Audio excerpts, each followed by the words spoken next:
Sam, what has President Sisi's regime done to protect Christians? Absolutely nothing. I mean, he's talked the talk, but he's done absolutely nothing to actually help their condition. And the Copts were so excited about him. Because what's the alternative, of course? I mean, compared to the rule of the Muslim Brotherhood, where it seemed like the skies are falling, yeah, of course, he's much better for them than that. But on a practical level, let me put it this way. Every Egyptian president, Mubarak, during his last decade or so, would approve 15 churches, 20 churches per building permits per year. Sisi, during his 2.5 years in power, has only approved 7 in 2.5 years. Only one of them is a Coptic Orthodox church. The other 4 other sects that have more connections with foreign embassies and influence to get their permits approved. He promised to pass a church building law that has created more restrictions on church building instead of easing the process of building them. He has done very little to stop hold the police accountable, to stop the attacks from taking place. And when the attacks take place, they force the Copts into reconciliation sessions that tend to not pass any judgment. I mean, there's no legal process to punish those attackers of the Copts. And they even it's just a session to say, let's all just get along. Not just that, it also tends to appease the mob. Meaning, when the mob demand, for example, is that they don't want a church in their village, what happens is that the reconciliation session, in order to cool things down in the village, agrees to the mob demand that there won't be a church in that village. So it not only creates a culture of acceptance of such attacks, it also creates basically encouragement.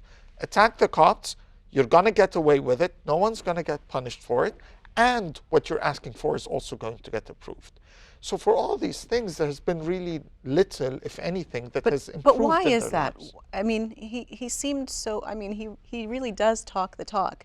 So why won't he do these things? And I have no doubt that because he doesn't want to? No, I have no doubt that he personally probably is sympathetic towards the Copts. He probably appreciates the fact that the Copts, especially after the massive attack on their churches after the Rabaa massacre in August 2013, did not complain internationally, that they proved to be patriotic Egyptians. He appreciates that.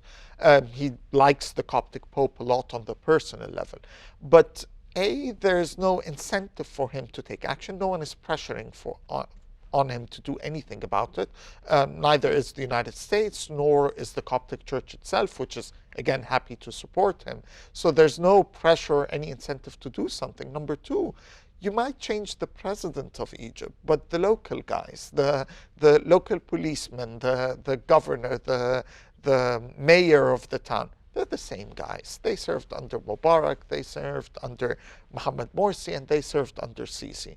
And unless you push these guys, unless you create there's a political will to force them to change their behavior, to stop doing these reconciliation sessions, to actually arrest those that attack the Copts. So you think with the proper pressure, Sisi will do the things necessary to protect the Copts? Yes, because it's not threatening to him. Oren has talked about the U.S. pressure on Sisi on human rights issues. Many of these issues for him are life-threatening. We talked to him, for example, the U.S. government, about reconciling with the Brotherhood or allowing the Brotherhood to exist. The Brotherhood existing means he dies. It's as simple as this. You don't conduct a military coup and then you go home and live happily ever after. You either rule the country and you suppress the guys who you removed, or they win and they behead you. It's as simple as this. So some of the things we've been pressuring him on are really about his own life, and he would never change.